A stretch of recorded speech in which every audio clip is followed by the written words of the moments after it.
Support for Arkansas Week provided by the Arkansas Democrat Gazette, the Arkansas Times, and Little Rock Public Radio.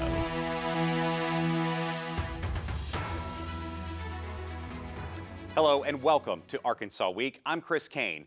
State and local governments are facing increased risks from ever more sophisticated cyber attacks. Later in the program, we're going to discuss how one university is preparing students to combat such attacks. But first, U.S. consumer confidence took a sharp dive this February, marking the largest monthly drop in more than 4 years. Inflation concerns persist while fears of an impending trade war under President Trump are growing. Meanwhile, retail giant Walmart reported revenue gains, but also issued a more cautious outlook for 2025, citing potential tariffs on imported goods. To discuss this, we're joined by Dr. Jeremy Horpedahl, director of UCA's Arkansas Center for Research and Economics, otherwise known as ACRE, and also Dr. Michael Pakko, chief economic forecaster, state economic forecaster at UA Little Rock, Arkansas Economic Development Institute. Welcome to you both, and thank you so much for being here. Thank you, We Chris. could go on for an hour of this. Unfortunately, we only have a few minutes, but certainly there's so much to get to. Dr. Horpedahl, let's start with you just for a moment. I mentioned the Consumer Confidence Index, and when it falls by 7 points, that kind of total, is that alarming? And also, what is the contribution or the contributing factor that would make it go down such? Yeah, there are always lots of things that are affecting how consumers are thinking. I think part of what we're seeing is still a reshuffling after the election of Democrats are less confident and Republicans are more confident, which is a natural change. So we're seeing some reshuffling. But I think with a lot of the information now consumers are getting about what might happen with tariffs, as well as some uncertainty about other economic factors, I think that is a big drop, and that's showing up in other indexes too, such as the University of Michigan's Consumer Sentiment Index. So we're seeing that across the board. And along with that, consumers are now expecting higher inflation. So that's another thing those indexes measure is how much inflation are they expecting, and that's now at some of the highest levels that those indexes have reported ever. So consumers didn't quite predict the inflation we saw a couple of years ago, but now they seem to be worried about it, which is part of why their confidence is lower. And Dr. Pakko, recent reports indicate those concerns over inflation and potential trade tariffs, combining those two. So whenever it comes to these factors and consumer sentiment, what are you seeing right now as being maybe some of the repercussions of that, so to speak, or what are some of the things that could unfold because of these factors? Well, I think the one thing in common that all your headlines share is a sense of uncertainty about where the economy's going. It's been now almost exactly 5 years since the big COVID contraction, and we've been through a long story arc since then. We seemed to be kind of coming onto a glide path with inflation coming down, the Fed lowering interest rates, but now we have all this uncertainty about the administration, tariffs, layoffs, the government employees. And those are all factors that make business people and consumers uneasy and uncertain about the future. And that was, I think, reflected in Walmart's statement of their earnings and revenues weren't seriously bad or anything, but just it was the revenue outlook. was up. It was, exactly. It was the outlook, the concern about the future that caused some discontinuities in the price, at least. And is that tariff related, do you believe, the forecast? It's more generally related to tariffs, I think, in Walmart's case. Yes. That's going to be a factor for sure. But I think that's also a factor with the consumer confidence and other measures of forward-looking thoughts about the economy. You talk about the long-term looking forecasting around the year, but Dr. Horpedahl, the Conference Board's report states that American short-term expectations, so for income, business, and job market, dropping below recessionary warning levels. So what risks does that pose for any kind of economic growth here in the short term as opposed to looking down the road towards the end of the year? Yeah, I think that we'll have another GDP report coming out in another month, and the initial reports on that also, it's going to be lower than the past few quarters. So I think that we're starting to see that in the data, and consumers are starting to worry about it too. I think that one reading of below this recessionary level is not super worrying. We had one reading like that last year. It's a little bit volatile of an index, but I think it is something that we start to look at and see, is this a pattern? Are consumers continually this pessimistic? And I think that, with the tariffs, as we've talked about, that's just one issue where there's so much uncertainty. Depending on when your viewers watch this, we don't know if next Monday the tariffs on Mexico and Canada are going to go into place. Maybe we'll know by the weekend.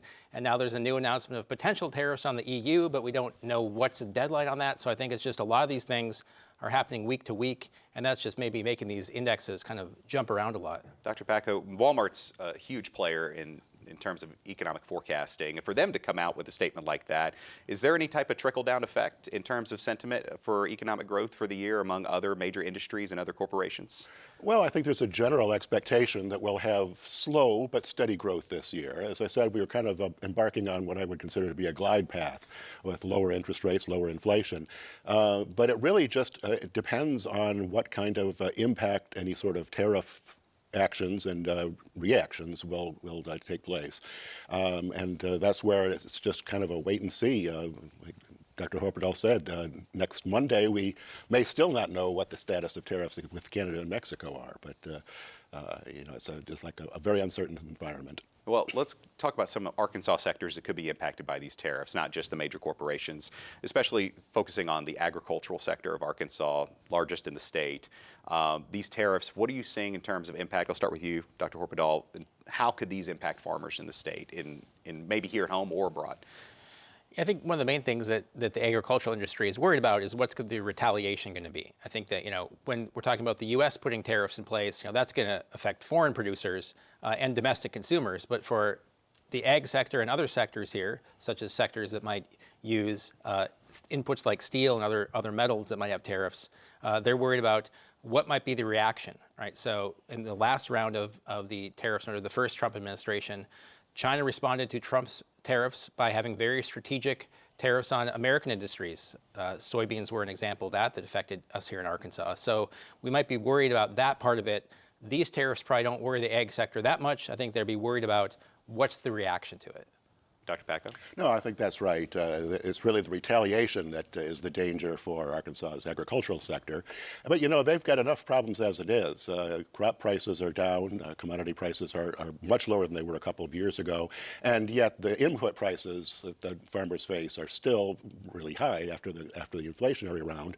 Add to that the uncertainty about the fact that the Farm Bill is now a couple of years late. And that's increasingly becoming a major concern among the agribusiness sector as well. So that's one of the areas to keep an eye on, the Arkansas economy, to see how agriculture fares this year. Particularly rice, right? Rice and soybeans are the true real major commodities that are important for Arkansas. Yes, in terms of Arkansas being the largest domestic exporter. No, I will rice. add that from what I hear, animal agriculture is doing fine, except with chickens, perhaps. But it's really the row crops that are facing this crunch with low commodity prices and high input costs. And this is for both of you, kind of a broad question here, but I'll start with you, Dr. Horpedahl. Key economic indicators that consumers in particular and businesses, what are they monitoring in the coming months to try and figure out what direction this is going to go? Yeah, we've always known, but we certainly learned in the last election that consumers really are concerned about price inflation. So I think that as price inflation is moderated, as we mentioned, that has given them maybe some confidence. But now when they see key items like eggs and a little bit gas prices starting to go back up, I think that worries consumers that is inflation taking off again? So I think that's both to the confidence as well as what do consumers monitor. The things they spend on a weekly basis are the kind of things that they're going to watch. Businesses are watching their costs too. And I think that that's another concern about not only tariffs, but other global phenomenon that might be affecting the cost of a lot of business inputs.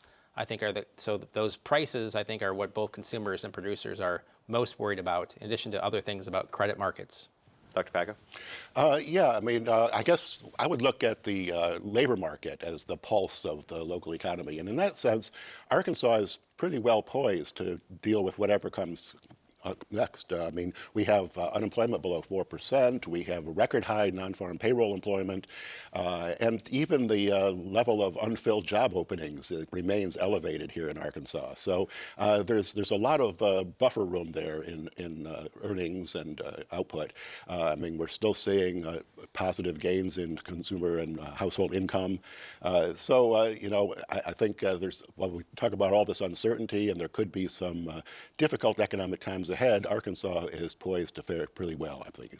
Well, and the tariff talk is something that was going on well before even the election, the new administration. So what were some of the strategic ways that businesses, especially maybe some of the larger corporations, we mentioned Walmart earlier, what are some of the strategic ways, Dr. Horpedahl, that they maybe prepared for this or have changed the way their outlook was going to be because of the expectation of these tariffs to take place, even if they don't maybe know when? As you mentioned, it could be Monday, it could be next week, next month, we don't know, but at least what what are those strategic ways they've worked to try and make it to where it's mitigated on their business and not as highly impactful?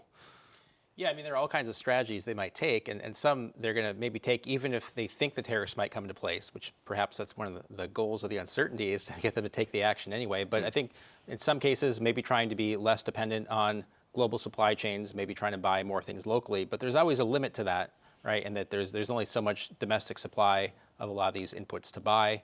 I think that, trying to figure out how to deal with any losses that result from that in new product markets. But I think really, we get this from Walmart's guidance that they're kind of waiting and seeing like everyone else. And in some cases, it's just hard to address any of these possible uncertainties. If consumer confidence continues on the path that it's on right now, declining, what specific policy measures could maybe the federal government or state governments take to try and stabilize consumer sentiment moving forward to not make them as cautious and uneasy about economic activity? Dr. Pakko, I'll start with you. Building consumer confidence is kind of a tricky game. Sure. I guess any sort of action, say, by the Federal Reserve to cut interest rates might produce more confidence and outlook going forward. But that is facing the obstacle of the increased costs that are likely to happen because of tariffs. So as tariffs put consumer prices up, that tends to look like inflation, which will make the Fed more hesitant to cut interest rates. And so it really kind of puts them in a bind as well. So, I guess really the only way to resolve uncertainty is to get to the other side of what's the concern. That is, let's get a view of just exactly how far this tariff managed system is going to go. Dr. Horpedahl, anything to add to that? I think, maybe we might talk about this in a minute, but another part of uncertainty is just about the federal budget in general. And I think what a lot of people are learning is just, how much the federal budget is, grants to states and other organizations. And I think there's just a lot of uncertainty, whether we agree whether that's a good way to run a government or not, like that is the reality that when we talk about, federal highway money, or we talk about, money going to school districts or money going to higher ed, like there's a lot of uncertainty about how much that money is going to be flowing in the future. And I think that is another thing separate from the tariffs, which I think Congress could do a lot to resolve that by, and they are starting to talk about budget resolutions and so on, but, to try to get some uncertainty about how much control the president's going to have over these budgets and how much Congress is actually going to cut once we get through the temporary, the president trying to do it himself. So I think that's a big part of uncertainty that affects certain sectors pretty heavily. Well, thank you both for your time. We really appreciate Dr. Jeremy Horpedahl and also Dr. Michael Pakko. Appreciate both of you, and thank you again for joining us. We'll be right back.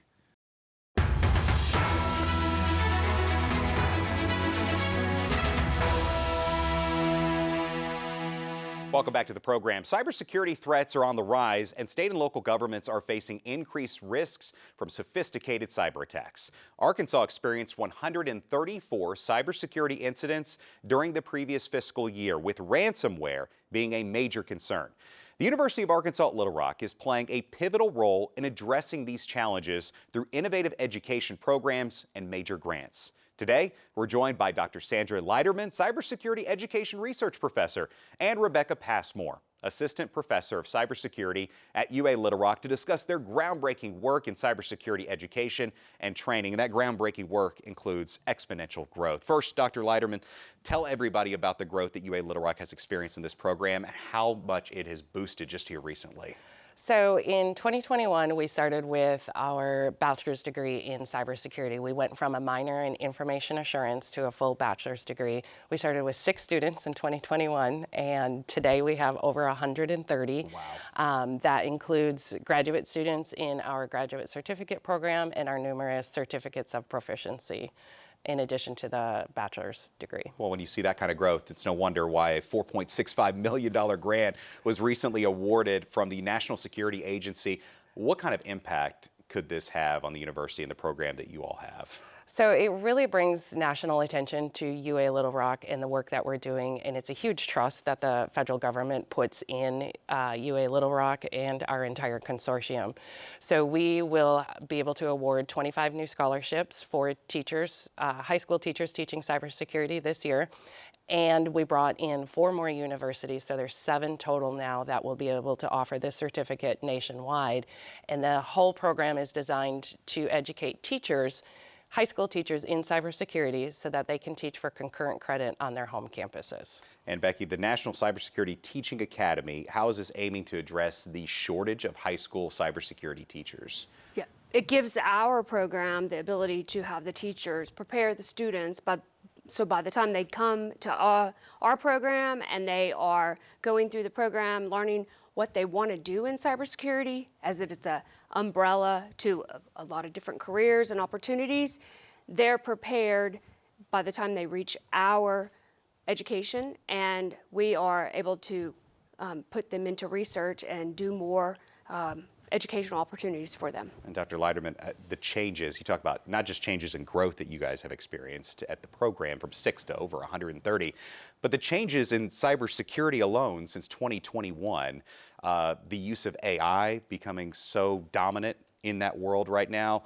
Kind of take us through some of the challenges that the cybersecurity world has when you're using AI as an assistant, but also combating it on the other side from those who want to use it for bad purposes. Yeah, it's quite the challenge. AI is incredible. It's a very nice assistant, helps us with, better threat intelligence, incident response, but at the same time, we're using it in the cybersecurity profession to combat that.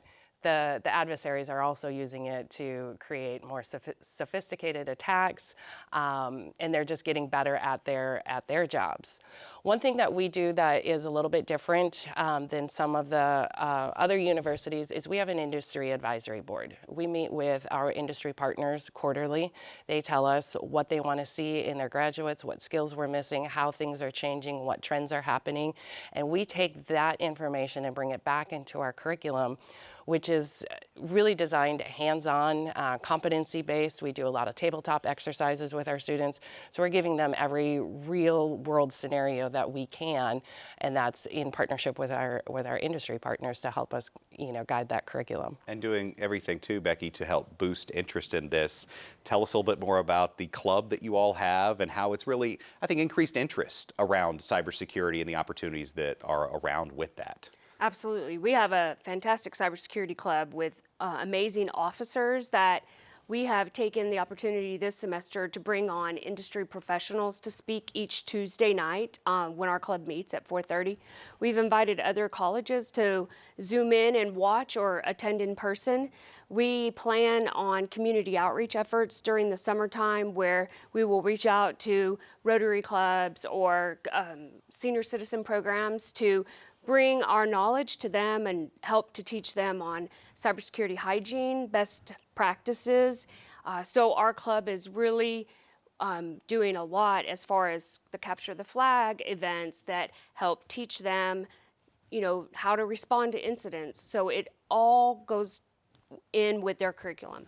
What specific research and training, Dr. Leiterman, initiatives does the center undertake? What are some of the main goals, the main focuses that you all are trying to make sure that you get across to your students in this ever-changing world of cybersecurity where you're monitoring new threats every single day? What are some of the main things that you're sharing with your students? I think, what you just said is key. It's ever-changing, and so we teach them to make sure that they're always, researching and on top of things and lifelong learners, right? Yeah. You can't just take this education today and think you're going to be set for life, because as soon as you think you're an expert in it, here comes the bad guy with one more, and he's going to one-up you, right? And so we've got to always stay, situationally aware of what's happening around us. So that's one of the initiatives that we have, and then a lot of what we do is just really trying to give our students the most real-world experience that they can have, things that they can write on their resume that they have done this. They've participated in digital forensics is a huge piece of our program, or the emerging threats and threat analyst reports, right? All of these things that are going to matter in a job, because when they're graduating and they're going for an entry-level job, we want them to stand out. We want them to be able to have, 10 skills over and above everybody else. You mentioned jobs, and that is such a key factor in the world of cybersecurity, because the job growth that sector has seen has been just like yours, exponential in your program, and the opportunities beyond that program are so much more now than they were just several years ago. Becky, whenever you're talking with folks, how do you help open their eyes to the opportunities within the world of working in cybersecurity, where you take them away from maybe the stereotypical computer coding that everybody associates it with? Absolutely. We have, our professors are all industry professional instructors. We all came from the industry.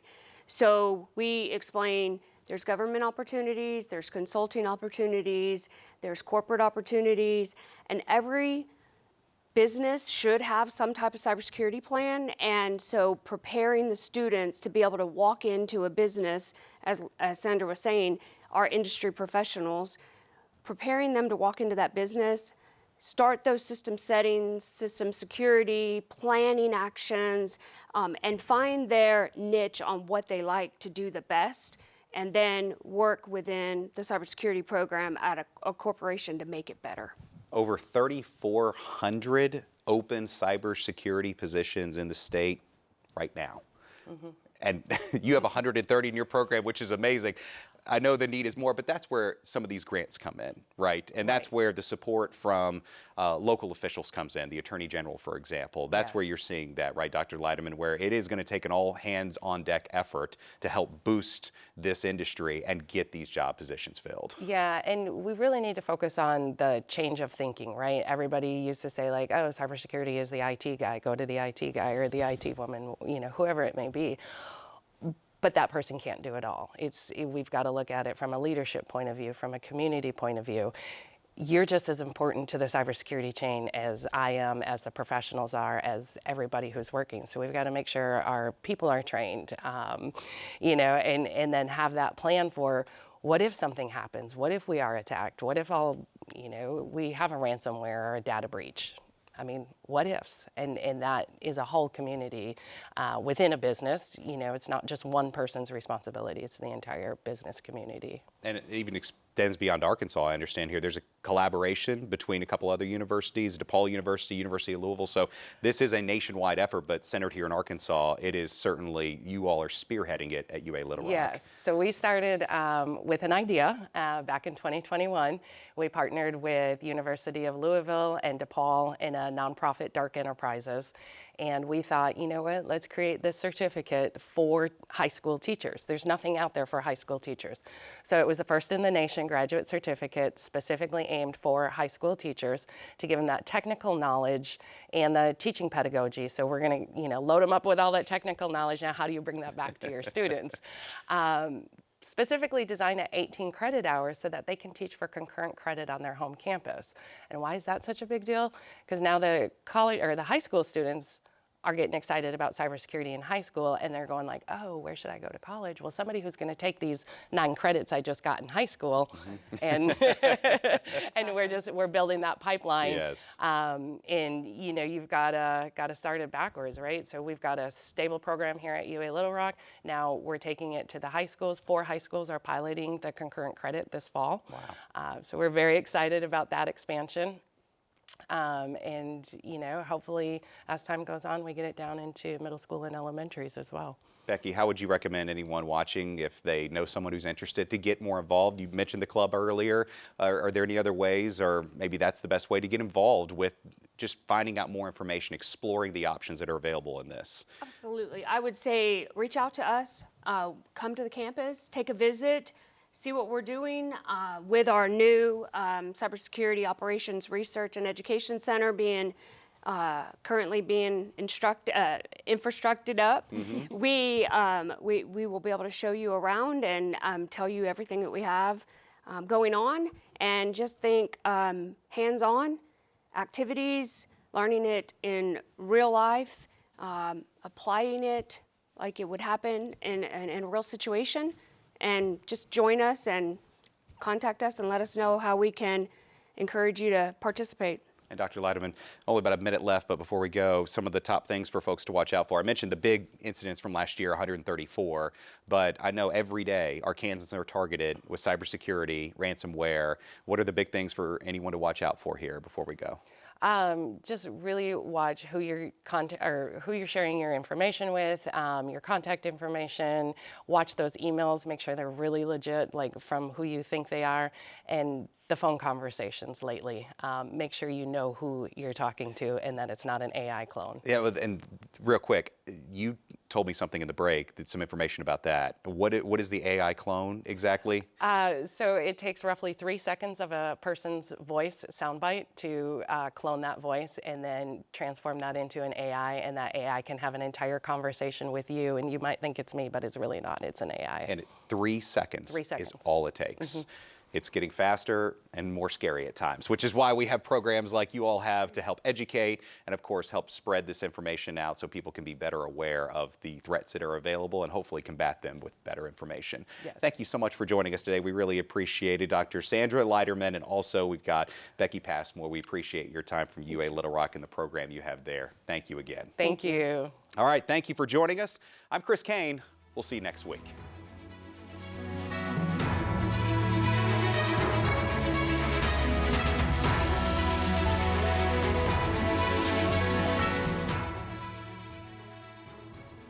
Support for Arkansas Week provided by the Arkansas Democrat-Gazette, the Arkansas Times, and Little Rock Public Radio.